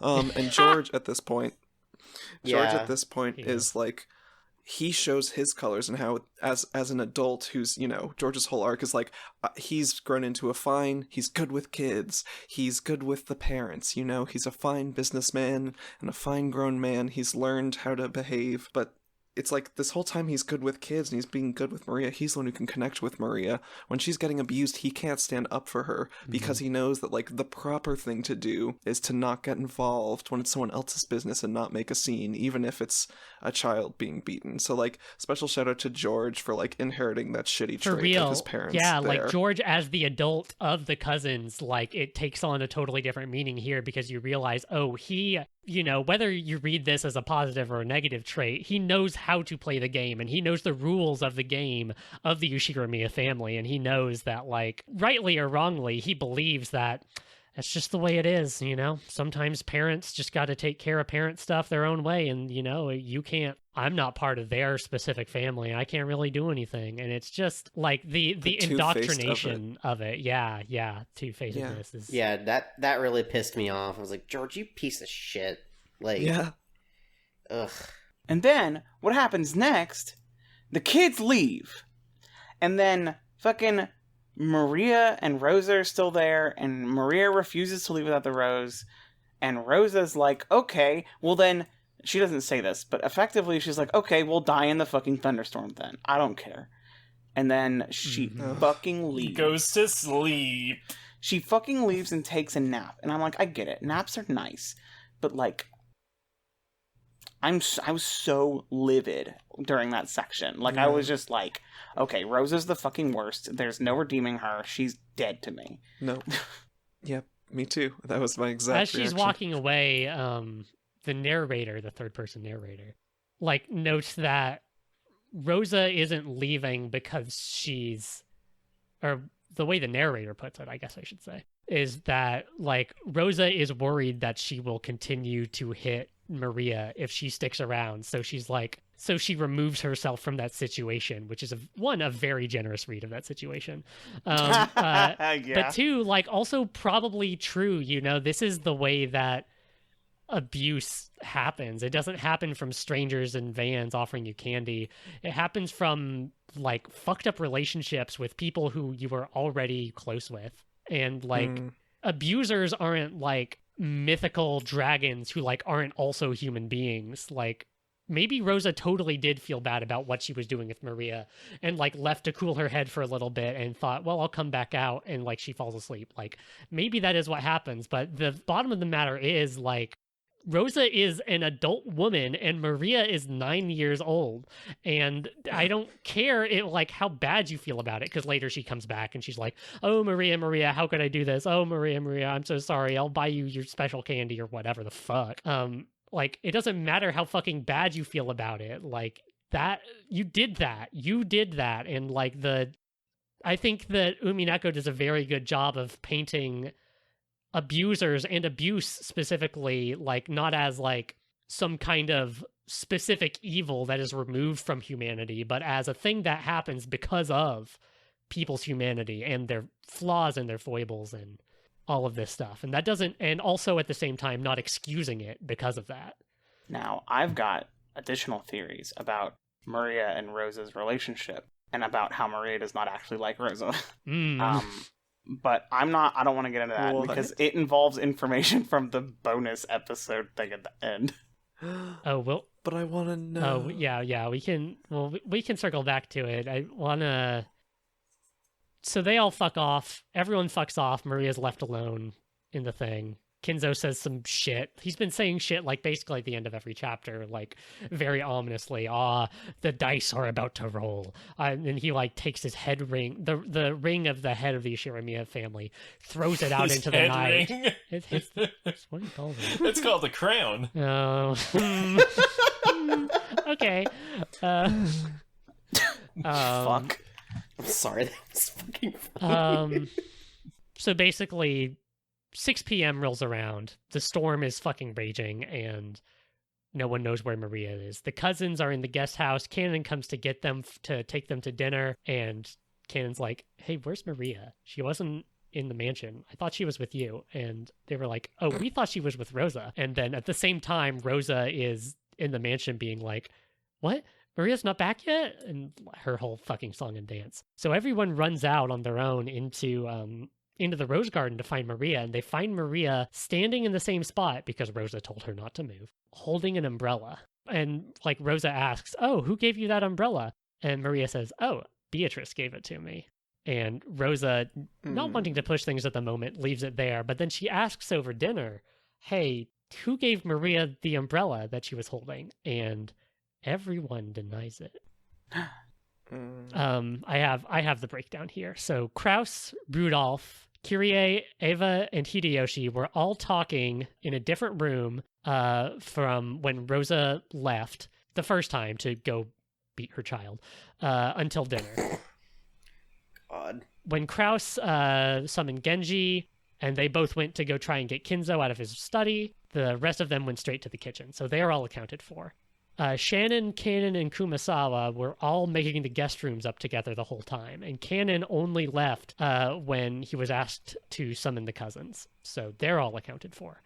The cousins were in their room watching TV. They're all accounted for. Nanjo was with Kinzo since it started raining, so they're both accounted for. And Natsui says she was in her room the whole time, so she's accounted for. Oh, and Genji just says it wasn't him, like earlier before Kraft summons him. He says, oh, no, it wasn't me. And he doesn't think it's something Kinzo would do. So everyone's like, well, who gave the umbrella? Who do you guys think gave her the umbrella? Maria said so. Maria said Beatrice. Maria did say Beatrice. That's where I was at. We're two for Beatrice. Can I get Grace, the anti-fantasy side over there? How was it, Beatrice? Okay, let me clarify my position. My cat's on top of my notes. There are two Beatrices. There is Beatrice, and then there's the 19th person. I see. I equate the question of the 19th person as effectively saying, "Is there a Beatrice?" Okay, so you think that Beatrice does exist and that she is a 19th human being on Rokkenjima. Yeah, Beatrice as like Human. a word to like give a name to this mysterious 19th person. Sure. Because she was saying, hey, it was Beatrice, and I'm just like, okay, so there's probably a 19th person. There's no witches though. I'm on Battler's side. Damn. I think it was Shannon. Shannon? Yeah. So Kanon and Kumasawa were lying? Yeah. Okay. All right, fair enough. Why? What do you mean? What do you want me to say? No, they were telling the truth. There's two Shannons. She can actually throw one of her tits and it spawns another Shannon. Umineko is about these logic battles, but you're just out here to provide definitive answers to questions. Grace, do you have an opinion? I would say it could be likely that it was Shannon, possibly, due to the fact that, she's the one who, told another story about Beatrice, and, she was also at the mansion. Oh, wait, no, was she? She, Kanon, and Kumasawa were all making guest rooms together the whole time. That's right. So they were in the mansion, and, who's to say that Shannon walked by, saw Maria in the garden and was like, oh, let's do something nice, because it's not out of character for Shannon to that's an interesting break her mold of furniture. She very obviously has feelings because she's a character. Who part of me wonders, does it matter who gave Maria the umbrella? It kind of doesn't. Rosa even says that. I'm not trying to pin a crime on anyone. I just want to thank you. But I feel like it does matter. Not necessarily. It matters in about 10 seconds. It matters. Well, that's true. Well, in the context of in about what happens in 10 seconds might just happen regardless. Who's to say? Well, I do agree then that the who gave her the umbrella is incidental at the end of the day. It could have been very easily been oh, Beatrice told me to give this to you, and then Maria was just like, oh, Beatrice gave this to me. That's interesting. Yeah. Okay. Well, there's this kind of kerfuffle at dinner, but dinner proceeds, and then after dinner is over, Maria pulls out a letter that is in Kinzo's personal envelope and sealed with wax that has Kinzo's ring embossed or, pressed into it. And they ask her, who gave you that letter? And Beatrice says, no, Beatrice doesn't say that. Maria says, Beatrice gave it to me. I know. Beatrice shows her hand early, I see. So this is another point where we see the shift in Maria, where when she's reading this letter purportedly from Beatrice, she reads it word by word. She does not have any trouble with it. None of the words resignation, contract, she doesn't have any problem. She's not saying ooh. No, she is totally on top of it. Typically, she speaks at about the level of a 4 to 5 year old, based on my own personal experience, but she's reading at a middle to high school level. Right, no problem. Well above, this kind of, there's this sense that there's the Maria that she is, with her family and with her mom, and then there's this kind of witch Maria of a sort. Oh, I love that duality. The dualities. The dualities. So Maria reads this letter and essentially says that Kinzo has announced the suspension of her contract, of Beatrice's contract. So she is going to collect all of the wealth that the Ushiramiya family has made, plus interest.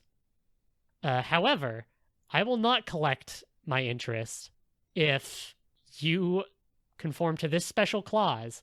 If you solve the riddle of the epitaph, I will lose all rights to the gold and the interest, and everything will become yours.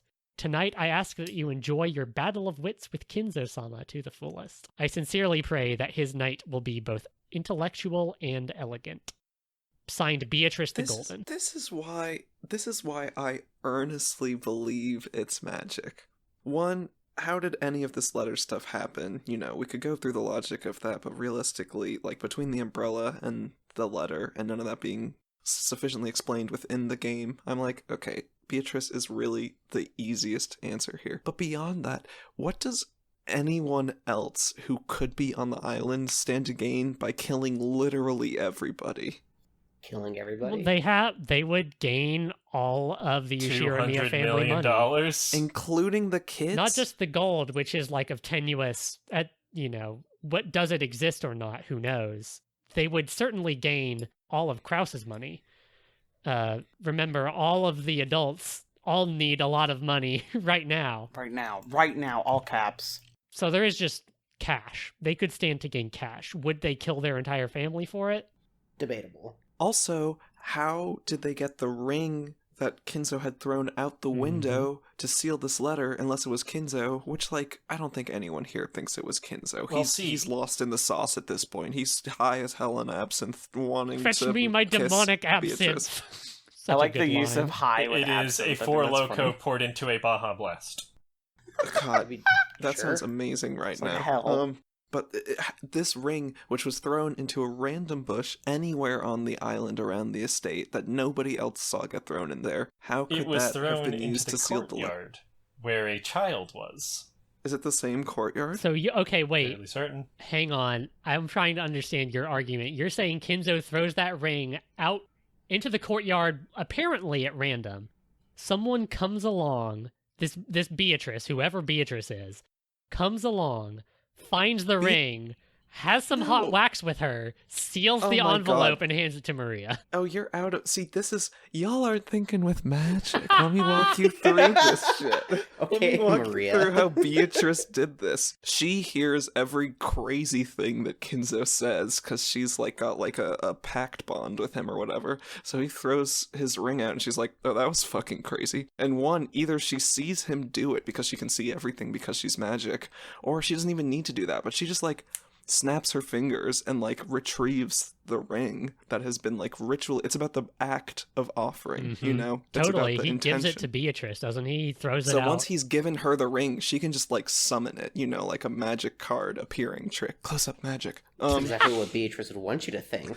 And then wax. I mean, who the fuck? She could apparate any of that stuff. She can just make that shit appear with magic. That's the power of magic. Is she like clones one of his letters or like swoops it out of his office, and she can drip wax from her fingers. It's fucking magic. She's capable of literally anything. She's the all-powerful witch. Hideyoshi She summoned 10 tons of gold. She can do any of this stuff easy. If you're thinking with magic, it is so easy to explain all of this. But that's why you don't think with magic, because then it's like, what the fuck am I reading? Magic gotta- school bus? Who cares? I'm here to Okay, solve your okay. mystery. Chessboard There's around. 18 people on this island. At least one of them's a bastard, and I want to know who it is. And I don't just mean Goda. Okay, I love the magic school bus, so back the fuck up for a second. Ishiramiya, Maria, and Battler are here with us right now, present. Oh my god. The fucking... Okay, so, first of all, there's definitely a 19th person. It's not a witch, but there's a 19th my person. gosh. I see. Everyone is like, okay, the answers are either one, there's a 19th person, and that 19th person is Beatrice the Witch and magic is real, or Uh-huh. it was one of us 18. It's one of And I'm you just like, fuckers. you're making a Yeah. lot of jumps there, buddy. There could be a 19th person and not be Beatrice Okay, and but not who's- be magic. Oh no, the Sasquatch killed us all. I was about to say, who's the special slurp lord who, like, clung to the bottom of the boat in scuba gear and rode Okay, no, over, but, or like, was, like, the hiding thing- in the thing about- wilds of the island? Yeah, hiding in Goda's the two whole guys in a thing. trench coat. Rokkenjima is I said hate to that. have only like a small percentage of it taken up by the estate, and everything else is left to nature. Someone could reasonably have just like chilled there. That is There's that just- that is literally postulated in That's the true. game. There at is one a point, legend of- right in this book. Yeah, of the Witch of the Forest, which was, as far as everyone knew, a ghost tale that they were told by their parents. Both the siblings and the next generation, the cousins, were all told this, that there's a witch living in the forest. So they think it's a ghost story telling them not to go out into the forest at night because that's obviously a bad thing to do.